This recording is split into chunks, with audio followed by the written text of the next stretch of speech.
Por que os relacionamentos duram pouco? Ele não te ligou? Ela não te retornou aquela mensagem? Você já se sentiu abandonado? Abandonada? E você? Já abandonou? Já descartou alguém? Usou e jogou fora? O tema do vídeo de hoje é o declínio do outro, a erosão do outro e a ascensão do outro mercadoria. Então roda a vinheta. Olá, sou Pedro Henrique Máximo, arquiteto e professor. Estudo Bauman há mais de 10 anos e criei este canal aqui, meu amigo Bauman, para a gente poder conversar de modo mais aprofundado sobre a obra desse sociólogo que é tão importante para mim e para você, por isso a gente se encontrou aqui. Então não deixe de se inscrever, não deixe de curtir esse vídeo, a sua contribuição é muito importante para a gente crescer, para a gente expandir. O tema do vídeo de hoje é uma continuação de uma série de vídeos que eu tenho feito aqui sobre o Amor Líquido, que é essa obra significativa, a obra mais lida do Bauman aqui no Brasil. No primeiro vídeo a gente discutiu, fiz uma breve introdução, uma panorâmica geral sobre o livro. O segundo vídeo eu dei uma ênfase na relação do amor líquido com o capitalismo e trazendo o amor líquido como uma resposta de uma circunstância mais ampla, baseado na globalização e no neoliberalismo, que é o contexto que a modernidade líquida explora com muita eficiência, eu diria. Então os vídeos vão estar disponíveis aqui em algum local dessa tela. No vídeo de hoje eu vou fazer uma relação do livro Amor Líquido do Bauman com esse livro aqui, do Byung-Chul Han, que chama Agonia de Eros, um livro publicado em 2017, e a gente vai abordar a sociedade de consumidores como o pano de fundo das relações que se sucedem, que acontecem no mundo contemporâneo. Então, após a globalização e o neoliberalismo, entra em ascensão uma nova maneira de acumulação e reprodução do capital, que é baseado essencialmente na acumulação flexível. Uma parte dessa acumulação flexível está na produção flexível, que é a distribuição planetária da produção e consequentemente, acontece também uma divisão internacional do trabalho, que interfere dramaticamente nos modos como a gente reproduz os contratos nos territórios, porque o mercado ele interfere nas dinâmicas nacionais para conseguir o máximo de lucro possível a partir da produção nesses países. Então, o primeiro braço é esse. O segundo braço da acumulação flexível de capital tem a ver com o consumo. O excedente produtivo dessa produção flexível passa a ser baseado na cultura do consumo, baseado na sociedade de consumidores. O Bauman chama atenção para isso e é uma coisa interessante, não basta acumular. Acumulação não é o princípio da sociedade de consumidores. Na verdade, é o descarte dos produtos que faz parte do espírito da sociedade de consumidores, não a acumulação. A nossa cultura do consumo, para o Bauman, é baseado no descarte, na produção de expurgos, na produção de refugos, na produção de lixo. E isso se dá porque o prazer não está necessariamente na obtenção de um novo produto, mas no descarte e na substituição desse produto. Essa é a estrutura mental básica em que a sociedade de consumidores prevalece, onde o consumo ele não ocorre em função das necessidades humanas, ele ocorre muito em função dos desejos humanos. E isso traz para as relações humanas uma descartabilidade incrível. Do mesmo modo que os contratos de curto prazo, eles são também a norma dos encontros de curto prazo, dos laços de curto prazo, do prazer de curto prazo, da convivência de curto prazo, isso se dá no amor líquido, na parte dos relacionamentos humanos, em função do prazer e do gozo, do descarte, da substituição. E com isso nós tratamos o outro como objeto de consumo e descarte. Então o outro ele deixa de ser um sujeito e ele passa a ser lido, enxergado e consumido como um objeto, como um ente coisificado. Isso facilita o descarte. É necessário para o descarte dos seres humanos que tem rosto, que tem olhar, que tem voz, primeiro transformar em coisas, né? Então essa coisificação ela faz parte das relações humanas contemporâneas. O que o Byung-Chul Han acrescenta nessa leitura, o que ele avança nessa leitura, é a questão do narciso, do narcisismo. E é um texto belíssimo, é um texto emocionante. E ele trata a questão do narciso como é a partir do momento que nós ficamos presos em nós mesmos, nos nossos desejos, nas nossas vontades, que a gente deixa de observar o mundo à nossa volta e experimentar, enxergar e viver o outro a partir da alteridade, a partir de sua diferença. Na sociedade de consumidores, nós tentamos reduzir essa diferença do outro a quase nula ou eliminar parte do outro para que a gente consiga consumir uma outra parte, para que a gente consiga uma relação sexual ou uma relação oportunista, que eu vou me aproximar de alguém só para poder ter acesso a um determinado grupo de pessoas ou para conseguir um determinado tipo de emprego.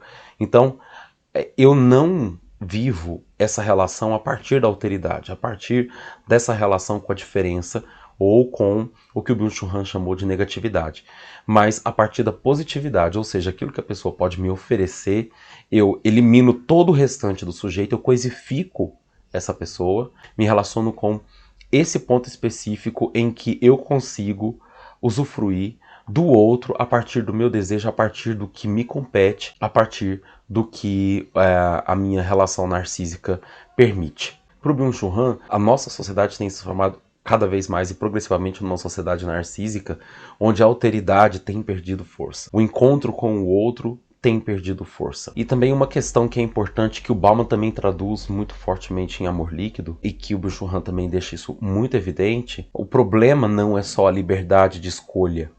Nós vivemos, volto a repetir, embora muitas pessoas não concordem, nós vivemos num período em que nós estamos experimentando o maior grau de liberdade, em que a gente pode, até mesmo por meios jurídicos, trocar de parceiro, suspender um contrato, as perdas e os danos disso não vão macular as pessoas, em tese. É óbvio que isso tem cortes sociais, mas não vai macular a pessoa eternamente, como acontecia há 50 anos atrás, 100 anos atrás, 700 anos atrás. Nós vivemos um grau de liberdade que nos dá a ilusão de que essa liberdade de troca, essa liberdade de substituição, a liberdade de descarte é que tem providenciado o amor líquido ou o fim do amor, né, o declínio da paixão. Mas não é bem isso. Na verdade, o que o Byung-Chul Han e que o Bauman também coloca é exatamente essa coisificação do outro, né? É a erosão do outro, a eliminação do outro como sujeito, como esse ente que pensa, como esse ente que existe na sua alteridade. E que o grande problema é que a erosão do outro não acontece porque as pessoas entram em erosão, mas ela entra em erosão por conta da exacerbação, por conta do excesso e por conta da saturação do narciso, né? Da nossa veia narcisista, que a partir dessa eliminação do outro é possível consumir e transformar nossas relações humanas em relações de consumo. E esse processo todo transforma o outro numa mercadoria.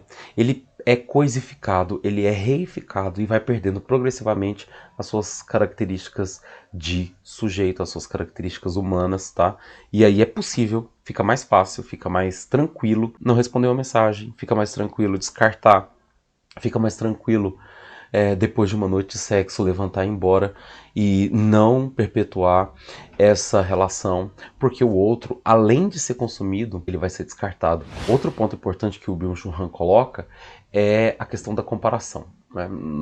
O advento da comparação, a liberdade, a comparação, faz com que a gente tenda a lucrar com todas as nossas relações. Então, inclusive, ele traz aqui a dimensão do homo economicus, que o Bauman trouxe também, né, essa dimensão do homem que quer o tempo todo lucrar, né? O Homo economicus, ele analisa todas as possibilidades para se fazer acontecer um evento lucrativo. Todas as relações são tratadas como um negócio no qual se investe e, dependendo das relações, dependendo do cálculo que for feito, se essa relação for lucrativa, ela é levada adiante. Então existe uma racionalização excessiva desse processo, mas o objetivo é a extração do maior lucro possível dessa relação. E o homo economicus é consequência disso. A construção do eu se dá a partir do consumo, a partir daquilo que eu possuo, a partir daquilo que eu consigo comprar, daquilo que eu consigo consumir, de quem eu consigo estar do lado, qual é o ciclo social que eu ando. Então, é por isso que às vezes as pessoas se sentem